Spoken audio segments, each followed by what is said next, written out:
Alors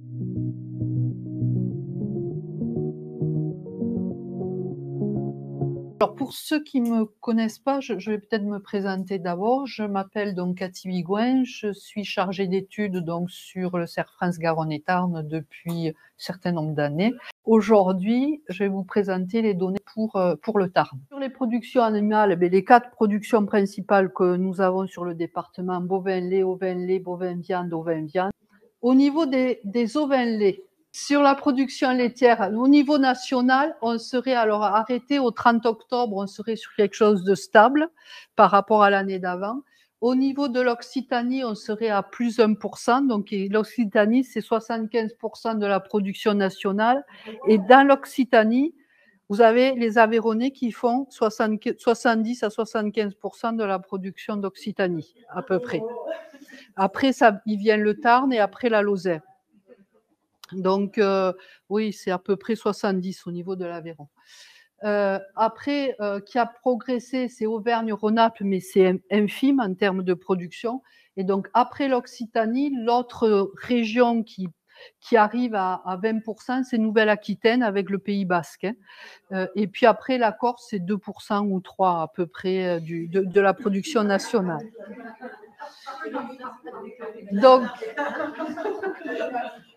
Donc, si on regarde en production conventionnelle, on est à plus 1,6 par rapport à 2022.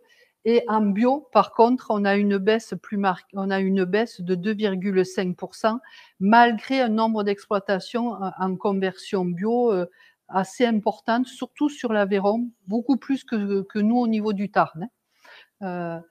Et par contre, on a une poursuite du diminution du nombre d'élevages au vin-lait qui se continue, je dirais, parce que sur 2022 par rapport à 2021 aussi, on avait une diminution du nombre d'éleveurs. Au niveau du prix du lait, donc en haut, dans le tableau d'en haut, il y a les prix moyens Occitanie, où là-dedans, il y a les bio et non bio, le prix du lait bio et non bio. Donc, c'est pour ça qu'on est un peu plus haut aussi que notre moyenne, parce que là, sur la moyenne Cerf France, c'est que des conventionnels. Et on est donc sur 2021-2022 à 1015 de moyenne. Donc, il y a eu une progression quand même depuis quelques années au niveau des ovins laits. Alors qui est lié à plusieurs choses en fonction de la période de la production, du taux de MSU du lait, de la part aussi du lait transformé en roquefort, et après de la négociation qu'il y a entre les laiteries et les OP.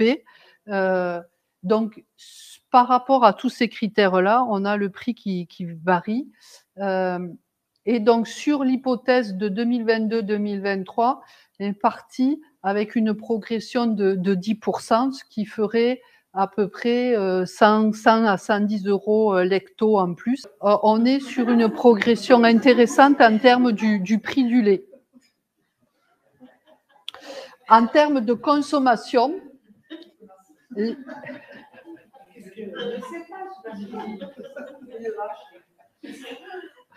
au niveau de la consommation des ménages, on est sur une baisse de la consommation de 6,6%. Pour le roquefort,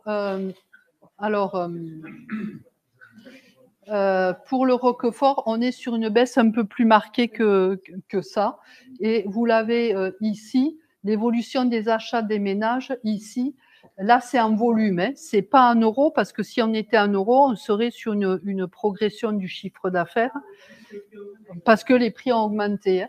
Mais grosso modo, on est tous sur une diminution du prix de la conso. Et c'est vrai que comme on est sur des produits plus chers, du coup, ils ont été plus impactés, je dirais, en termes de baisse que sur le lait de vache, je dirais. Et il y a eu un transfert des yaourts, lait de brebis vers lait de vache hein, aussi. Hein. Voilà. Par rapport à l'agneau de Roquefort, donc là, vous avez en bleu 2021, 2022 donc en ocre et 2020, non, je vous ai dit une bêtise, 2023 en bleu, en noir 2021 Et 2022, on était sur un prix vraiment nettement supérieur, surtout sur le mois de janvier-février, où là, on a eu des prix vraiment très, très élevés.